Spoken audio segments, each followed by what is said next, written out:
So the real reason communication breaks down in relationships. Any guesses? Any guesses on what that might be? Communication rarely breaks down because of the actual words that are said. Communication breaks down because of the meaning, the interpretations, the stories, the thoughts, I'll just say thoughts, attached to the words that are said by another person. Okay. So have you ever walked away from a conversation and convinced, absolutely convinced that the other person is mad, upset, angry, disappointed, frustrated with you, only to find out later they weren't? Nothing's wrong. So what exactly happens? Why, what is that? What is happening when that occurs? Obviously, it's not the words.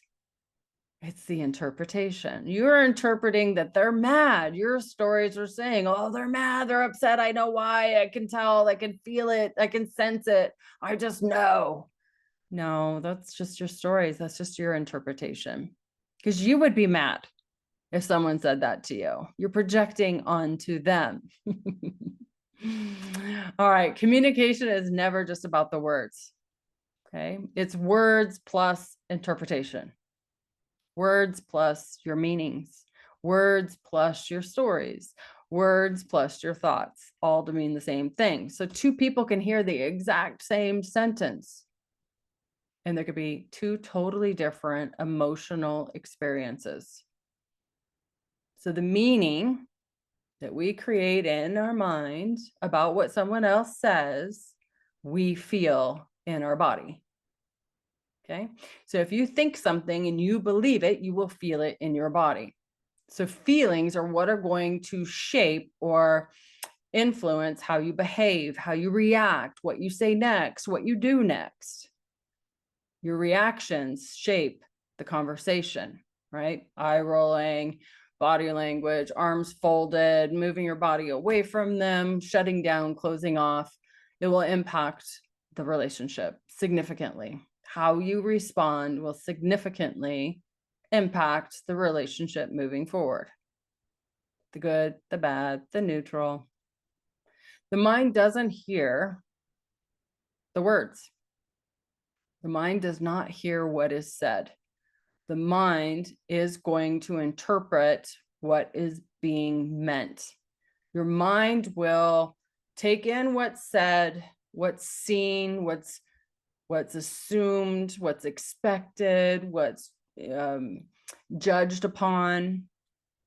It'll take everything in and regurgitate it through your lens, through how you see yourself in your life, and spit out what it believes to be true. It'll feel real because your feelings are attached to what you think about what is said to you. So let's assume someone you care about sends you a text message after you sent something of 200 characters long, something very long, very thought out, very personable, very emotional, very special, and you get one letter back. Okay. What are you interpreting after this big, long, well thought out text message was sent? Everyone on the planet would interpret it differently. Some would say, sounds good. They read my message. Simple. Someone else can interpret that as, oh, they hate me.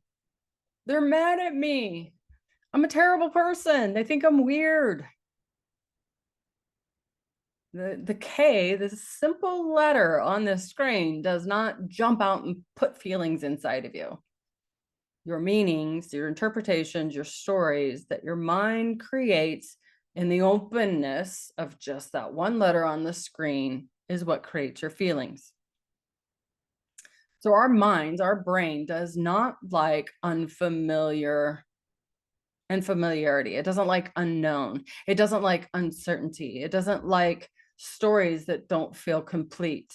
It doesn't like new behaviors in someone that maybe you've known for a long time and you kind of know their patterns, right? And then all of a sudden something changes. They say something different, they act different, they don't show up, they something inconsistent happens, the mind will fill in the gap with stories.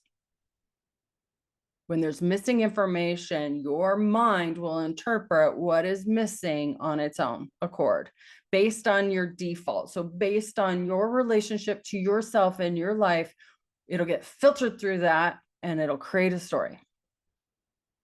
So if you're very insecure, you're very needy, you're very clingy, you're very unstable, emotionally reactive, overthink things, your imagination will light up. So if you're living and operating from a very busy, sped up mind and creating a lot of stories and creating a lot of emotional experiences up here, a delayed text, a short reply, showing up late to a lunch date or a dinner date, maybe someone acting more quiet, more distant, maybe someone shifts their tone, their energy, or even sends you a message that we need to talk. Your emotional state, your mental state, your insecurities will fill in the blanks of what that means.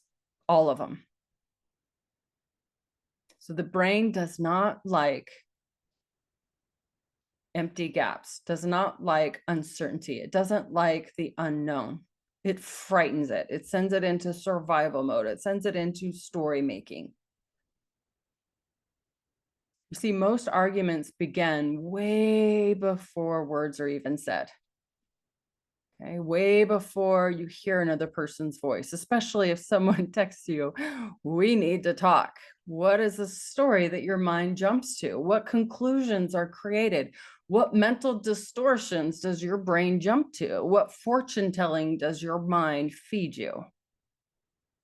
Your mind jumps into a time machine and goes into the future and creates a plot, creates a drama series. Your brain does not like uncertainty. So if your relationship to yourself and your life is in the gutter, your mindset is really low, you're very reactive, very triggerable, that one sentence will send you to the moon. So the event will happen, right? It's inevitable. We need to talk. But you're going to create all these assumptions, all these meanings before you even meet. And so will the other person. You're thinking it means the end of the relationship. You've done something wrong. You've been a bad human being. I've got to fix this. I've done something bad. I don't know what's going on. A lot of times that's from, again, not understanding where your feelings come from and really overly concerned about other people's feelings and how they think about you, their interpretations about you. A lot of people work super hard in their mind and their ego to insulate and protect their how other people view them, how other people interpret their character. They work really, really hard. And a lot of times it's wearing a mask and pretending and faking and acting as though they are guarding and protecting their integrity, the way that people view them. They are really guarded and almost in a way that it's like they just don't want that other person to really know the real version of themselves. Their reputation. That was the word I was looking for. A lot of people will act really unstable if they are not true and genuine to themselves in that relationship. That one statement will send them over the edge. When the other person saying we need to talk might just simply want to plan out some sort of summer road trip with you. It might not even be anything bad at all. Notice though that we are emotional beings. We create everything through our brain, our mind, how we view things, how we think about things. So the meaning that we assign to that one sentence will either walk into that conversation guarded, timid, afraid, nervous, anxious, or we're walking into that conversation of like excited. What are we going to talk about? The meaning that we assign impacts everything. It impacts your emotion, it impacts your reaction, it impacts, you know, how you walk into that conversation. You're either excited or bracing for impact or afraid. Okay. People aren't always reacting to each other. A lot of times they're reacting to their frame of mind, their mindset, the story that they create about that other person, or that how the other person interacts with you. Right? I hear that a lot in clients, you know, oh, you know, I can't have a conversation about that. They get really mad or angry or defensive. Well, sometimes that's their natural default. Sometimes you guys just have this pattern of communication that sets you both up for that. Like if you're walking into that conversation with an agenda, they're going to feel it naturally. They're going to be defensive. If that's kind of been the flavor, the pattern that's been there for years or months or decades or whatever, naturally, every time that you guys have to sit down and have a conversation, those are going to come back up. Again, the brain loves repetition. The brain loves what feels good and feels familiar. And when I say good, it doesn't mean it feels necessarily good. It might mean that it's so familiar, that's what feels safe. So sometimes that good is chaos. Some people are really used to chaos. That's normal. So if you're in a relationship with someone and they forget to call you when they said that they would, some people, if they're in a healthy state of mind and they aren't expecting things to be a certain way, expecting them to call, you need to call, I would do that, you need to follow through, this is relationships, this is what you have to do, this is what you should do. If you have that paradigm, then likely you're going to be angry when they do call. It's interesting how they're like, oh, they made me angry. No, no, no, no, no, no, no, no. Let's go upstream a little bit and look at the situation here. They didn't call. That's a fact. You're adding a bunch of story to the fact that they didn't call. They should, they have to, they must, I would, they better. I have all these expectations, these rules and demands that everyone follows. My rule book is everybody's rule book. Where if someone goes, they forgot to call, I hope they're okay. I can't wait to find out what happened. Big difference, right? Sometimes in a situation where you're in a relationship and someone says, hey, I need a night off, I need a break, I just want to go and be by myself. So if you're in a healthy mindset, you go, yeah, it makes sense. You've had a busy week, a month, whatever. You've got a lot on your plate. Go recharge. Call me tomorrow. I'd love to hear from you. And I hope that you feel better tomorrow, right? If you're healthy, if your mindset is healthy, you will grant them their wish to have the space. If your mindset is unhealthy and you're like, something's happening, panic, they're pulling away, they're mad at me, they think I'm dumb and ugly, you'll likely be worried, grabby, clingy, needy, want validation, want approval, want someone to say everything's okay. Okay, so your mindset has a massive impact on that other person that you are co-creating a relationship with. So every relationship has 3 conversations going on at once. One person that's speaking the words, the story that the other person is creating in their mind, and the story that they create together. And maybe there's another one, a fourth one. There's many layers. I'm just naming 4. But the fourth one is the facts, the real truth, the truth that 12 jurors would agree upon, right? No one called. That's it.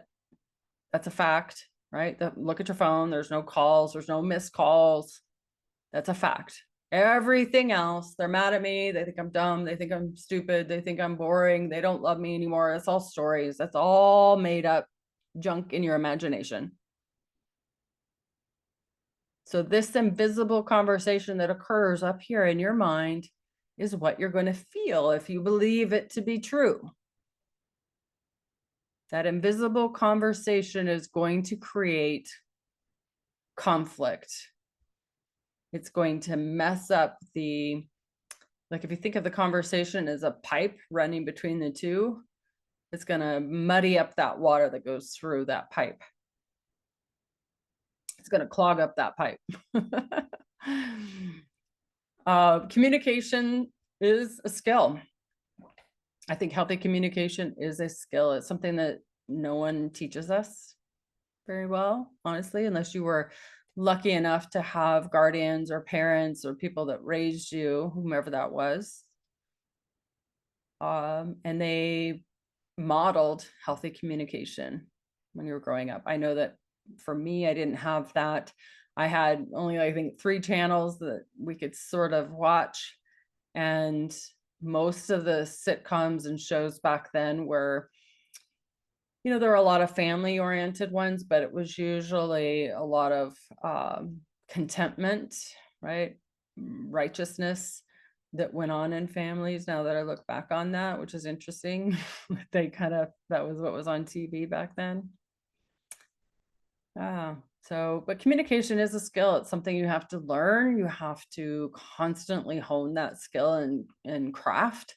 It is something that takes intentional willingness and want and desire to understand and improve on. It is a skill that will atrophy if you do not practice it all the time. And the reason is our brain loves to invent stories.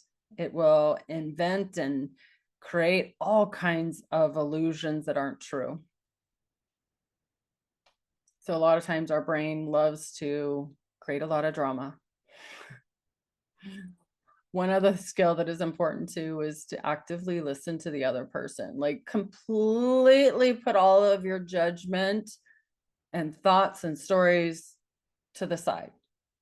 Not that they're invalid, but just deeply listen to this other person that you're in conversation with and communication with and seek to understand.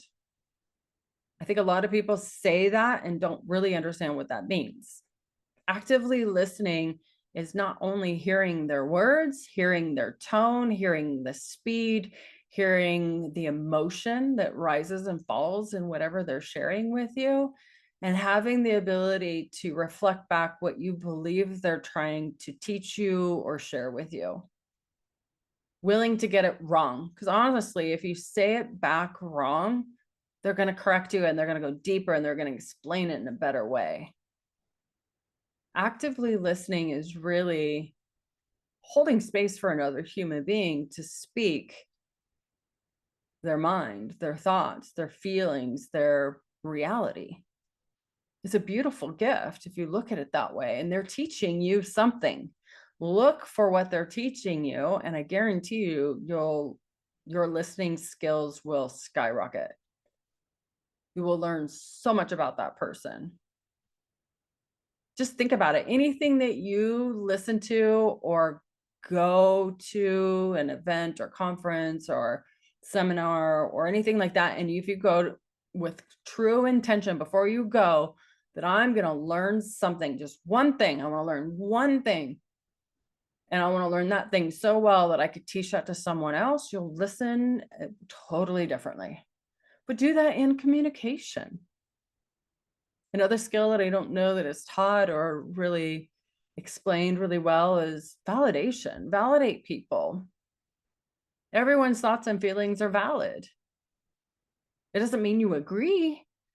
It's simply saying that's valid. I can see how you feel that way. That makes sense that you feel that way. That's valid. If I was you, I'd think that way too. And I certainly would feel that way. Doesn't mean you agree.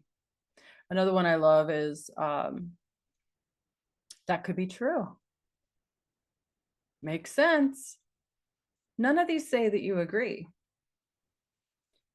I think there's a lot of conflict in communication because a lot of people go into a conversation of wanting to be right, to be the one that's swaying everyone to be on your team, to see things your way. But if we go into every conversation in a way that's What am I going to learn from this person? Right? And drop the agenda of being right or understood or heard or any of that, which is really rampant on the social media platforms right now. I want to be heard. I want to be seen. I want everyone to agree with me. I'm the right one. Such righteous language, such dictatory world, right? Follow me. I'm right. What if you're not? You might be in your own mind based on your reality and how you think, but what if you were to listen to other people's perspectives? Learning to repair after conflict too, after a misstep or mistake or stating something that visibly has affected someone else, taking ownership, saying, you know what, I realized after I said that that didn't land. My intention was to say this, or my intentions were good, and this is what I thought I was saying and meaning, but obviously from your reaction, something else.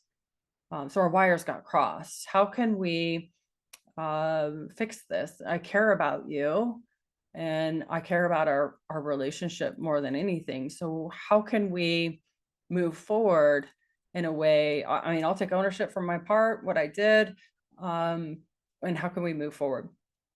Learning to repair, learning to take ownership and responsibility for what you say, what you do, that has an impact on other people. Now, I will say that we can't make other people mad, sad, happy, glad. We don't have that power. However, other people just have their thoughts, meanings, and feelings. Okay. So if you do care about another person, it's really about how can we communicate in a way where we avoid hurting one another's feelings. Now, there's not 100%, right? When you're in a relationship, it's pretty much guaranteed you are going to hurt one another's feelings. But really, when you learn to repair, you will build such trust and rapport with that person. Okay. So when they know, think about it. If you're in a relationship with someone that never ever apologizes, never ever takes ownership, never ever takes responsibility for their words and their actions, and they're always righteous and they're always right and better and know it all, it's tricky to be in a relationship with someone like that, because you can never do any, you know that anything that occurs, you're going to be the wrong one. They're going to be the hero and you're going to always be the villain. But really learning to repair and create resolution and create some sort of agreement that's co-created to move forward so we can communicate more clearly, more directly, more warm, more compassionately. That's where relationships really flourish. A lot of trust is built. You learn from each other because everybody communicates differently. But how can we communicate in a way that we both walk away feeling though we understood one another? We don't have to agree, but how we can communicate in a way that we can say everything on our mind without it being weaponized and thrown back into our face or challenged or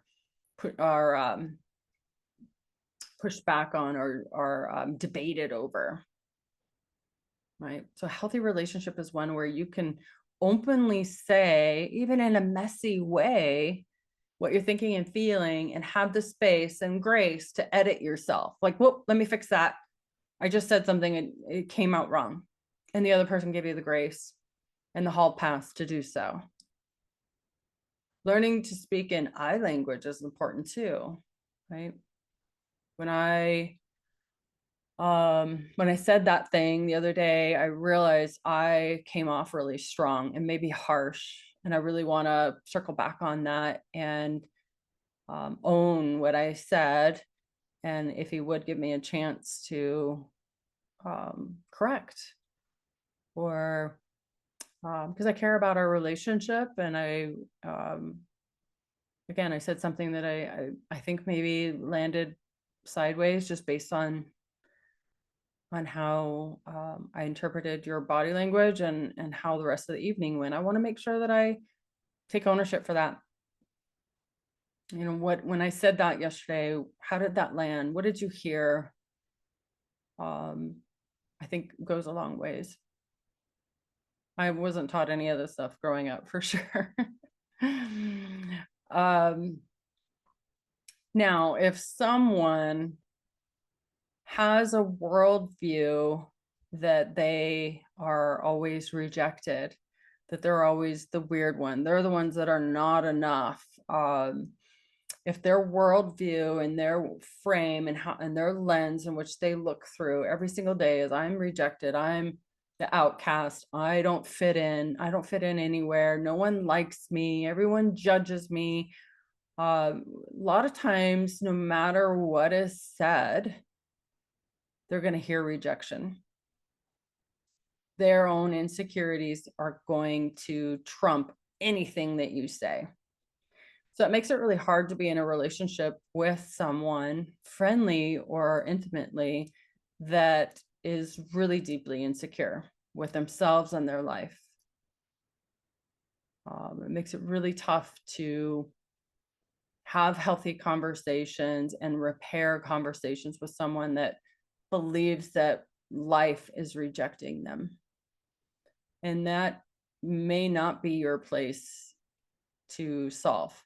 You know, a lot of people don't realize when they live through that identity or that worldview of everyone rejects me, I think that they have this perception and belief that someone's going to come and save them and fix that for them. But unfortunately, that's not how that works. That is their own inner work to do. That's their job. That's their healing journey. That is their things that trigger us individually, or those are the things that we need to work on.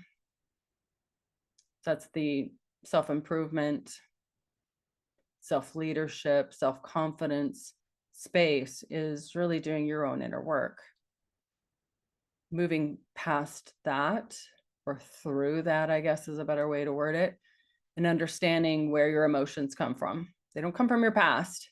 They influence it, but that does not deem who you are. Because you've been rejected in the past doesn't mean that everything rejects you. It might seem that way, but if you're looking for it, you will find it, guaranteed. Once you create a story, a worldview, or an identity that everyone rejects me, the mind will look for evidence and proof of that everywhere. And it will overlook any area or anything that's different than that. So whenever they get a delayed text, or someone doesn't show up to an appointment, forgets about their birthday, forgets to pick something up at the store, all of this is evidence. So they are the story in their mind, their beliefs running in the background. I'm rejected. No one loves me. I don't fit in. No one cares about me. Will basically color everything. The story becomes a filter. So the filter becomes their reality.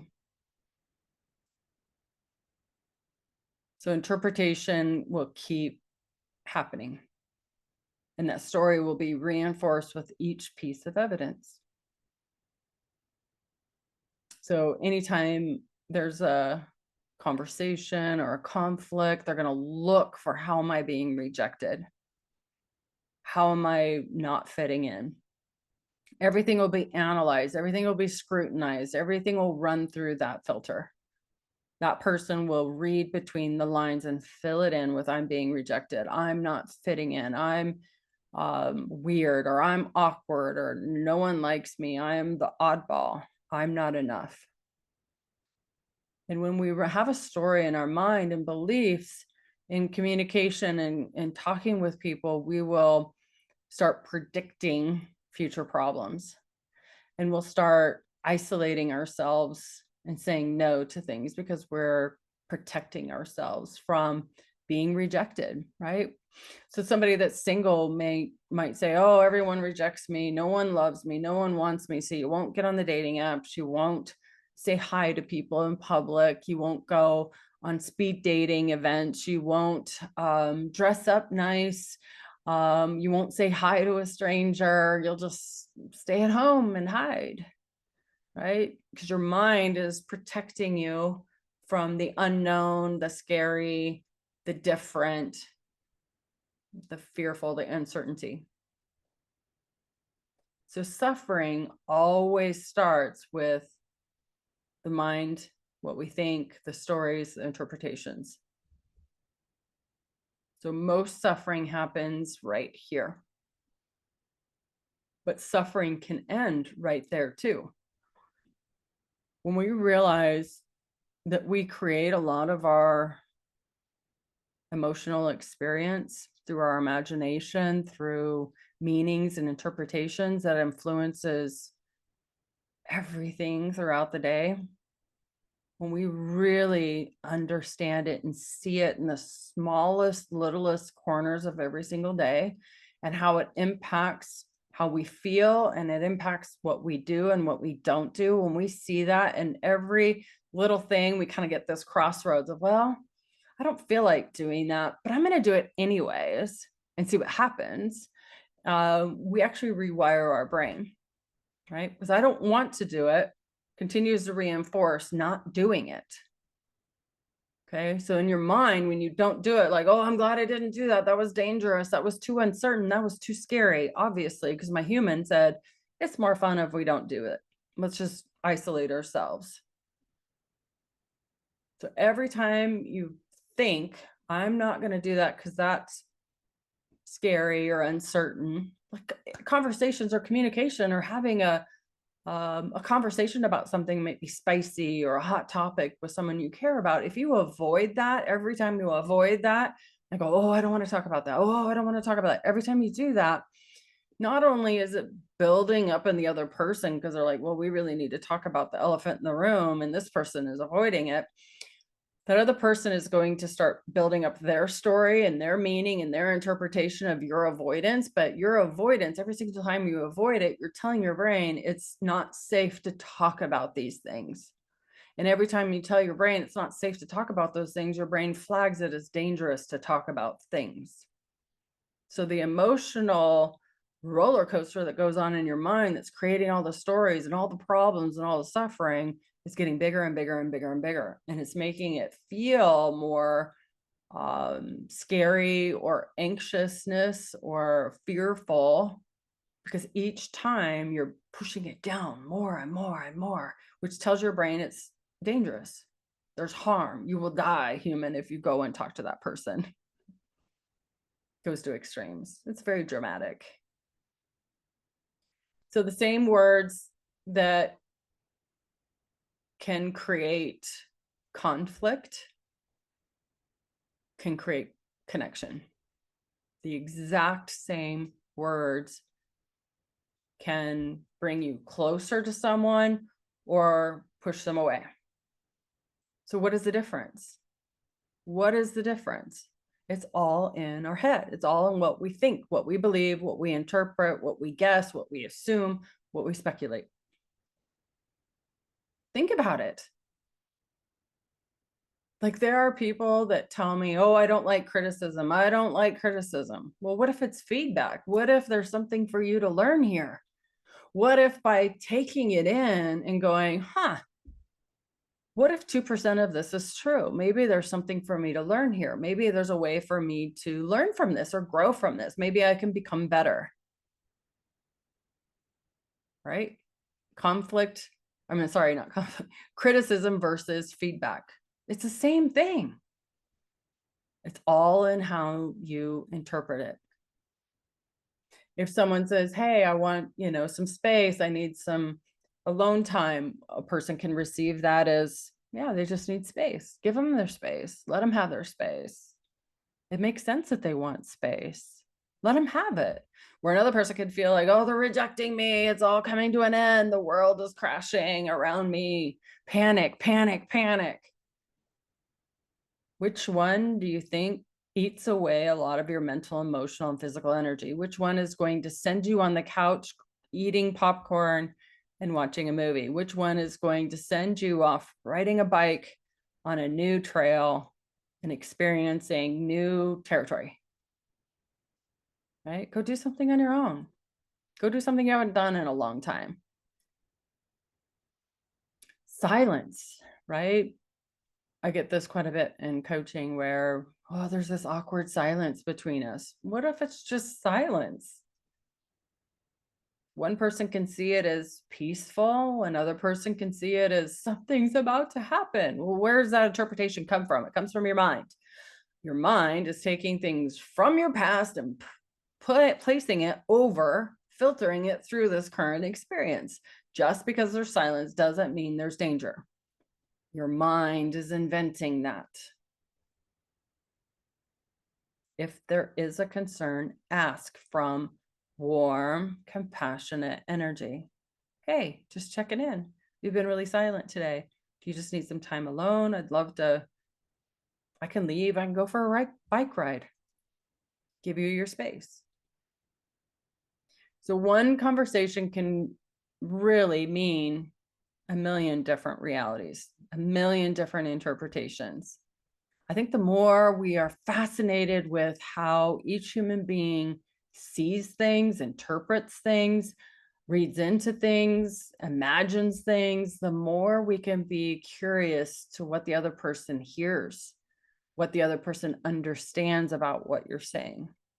How can we communicate where we both walk away feeling as though we shared something new about ourselves in a way that was safe, that won't be weaponized and shivved in our back later? Healthy relationships are definitely not built on perfect communication. In fact, I think wobbly, bumpy is the best. And in fact, my husband and I will put out a disclaimer like, hey, something I've been working on, but I really want to share something. So if I say it, give me a little bit of wiggle room to maybe edit or change things. My husband would be like, yeah, no problem, go for it.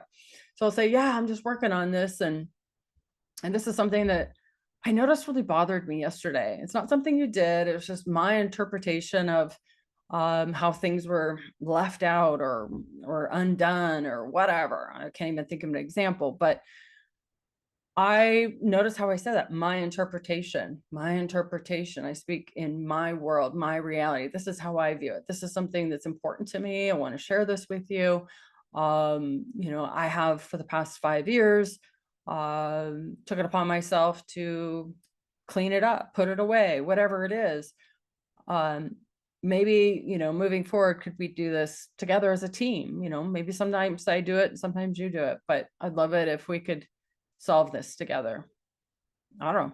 And that might be kind of weird and clunky and odd the way I say it, but if I put out a disclaimer like, hey, this is something I'm working on, I want to communicate something to you, and I don't really know how to say it, so it might come off a little weird or odd, give me a chance to edit myself. He's always like, yeah, do it, pop off. And he always drops everything and gives me his eye contact and is like, what do you need, honey? Go for it. But I think imperfect communication is so much better than no communication. Ask for permission to be wobbly, weird, awkward, say things in a strange way. Because believe me, they're going to hear it however they want to hear it anyways. I think healthy relationships the foundation is built on childlike curiosity. I think it's about being deeply curious about the other person's reality, how they see things, how they view things, their opinion about things, their judgments about things, what has them tick, what they're passionate about, what they're excited about, what triggers them, what upsets them. Being wildly curious without them thinking about things like you. Like, I like polarity. I think a relationship needs a certain amount of polarity, right? I don't want my husband to think like me. I want him to think differently. I think that makes us a stronger team. So a healthy relationship is less assumptions and more curiosity. So less uncertainty, right? Less avoidance and more seeking to understand. Less defending and righteousness and more deep listening. So curiosity will disrupt that pattern of assuming. Just be curious. What did you hear? What did you, what meaning are you making out of this? What emotion are you listening to me from? I love that question, because what emotion are you listening to me from? If they are listening from fear or worry or anxiety or insecurity, guaranteed they're not going to hear your words. Guaranteed. Okay. So I said earlier that give some good questions. So one of the ones that I love is, and I might have even said this one already. I guess I didn't. I heard your words, but what did you mean? Right. I think even better is repeating back what you heard in your own words. Right. One of the biggest things, the biggest tips I think is really helpful is to go, wow, it sounds like you're afraid. Or when I heard that, I'm assuming you're worried. When I heard what you shared today, I'm assuming that you have a lot of heaviness or a lot of burden on you, or a lot of grief or sadness that's influencing how you're experiencing whatever, what your boss said or what I said. Everybody responds really well to that. And even if you get it wrong, they'll go, oh no, that's not at all. And then they'll tell you. So I think a lot of people have a hard time articulating how they feel. Truly, putting words around it. And more difficult in articulating how they want to feel. I experience that a lot with coaching. And if you have been coached by me, you know what I mean. But another statement is, can you help me understand? I want to understand your perspective because I care about you. That's another really good one. Another one is there maybe another explanation or another way to see this? So these are really simple questions that keep the conversation going. It doesn't shut down the other person. That really gives them, it's an open-ended question to kind of help them explain their version, their side of the story. So I think the quality of a relationship depends on the meaning you assign to what they say. So again, you are a walking projection. Everyone is. If your relationship to yourself in your life sucks, excuse my wording, but if it really is, everything you're going to look through the lens of sucks. It's going to be really hard to communicate with anyone that views everything from fear and angry and not fairness. So really slow down and look at what stories your mind creates on autopilot or automatically. What does your mind interpret with those people around you that you care about? And what evidence are you collecting on them, right? Sometimes, here's the biggest thing that I see a lot with my coaching clients is as soon as they label someone as something, is, oh, they're, they're a procrastinator, or they're a narcissist. I said that word again. Or they are, they just don't listen to me. They don't care, or they aren't masculine enough, or they're not feminine enough. All these different labels that are getting tossed around so much in social media and out there in the world. As soon as we label someone with that, it gives our mind a command to look for evidence and proof that that's true and that's real. So our mind will start collecting evidence, more proof, and that's all we see is how they are that way. And our mind will overlook all the beauty in them. It'll overlook all of their strengths. And paradoxically, what ends up happening is, especially if you vocalize it, I'm just so disappointed in you, or I'm so frustrated with you. You never help me around the house, or you never this, or you never that. Paradoxically, they're going to do more of it. Where if you, they call it the Michelangelo effect, when you really point out and aim that relationship and creating more highlighting of the things, the skills, the talents, the things you admire and appreciate and adore in that person, when you highlight those things and acknowledge them and you say them on a regular basis by saying, you know what, I know it's been a minute, I haven't told you in a while, but I just deeply appreciate the fact that, you always take out the trash, or you always get up early and take the dogs out. Like, I know that that's like a big deal. Like, I really appreciate that. It's one thing off on my plate. And I know I don't say that enough. It could be the most minuscule little thing, but say those words. People love to feel appreciated, and I guarantee you they will double down and they will want more of that acknowledgement, that being seen. So next communication that you have with someone, your boss, your coworkers, your family members, your loved ones, your husband, your wife, whatever, your kids, notice what you're interpreting. What's real? What's fact? What's not? What stories are you adding on top of the facts? What stories and meanings and interpretations and assumptions and speculations are adding more dramatic effect to what's there? Oftentimes, your first conclusion isn't the whole picture. When we jump to conclusions, we're often wrong. We're assuming. And how often are you in argument with another person with your internal story versus what they are intending to mean, right? Sometimes people come into conversation with a positive, helpful intention, but it lands as intrusive or controlling. And that person didn't mean it that way. So asking them, what was your intentions by saying that?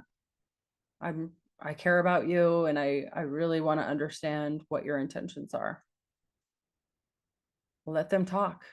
Let them talk.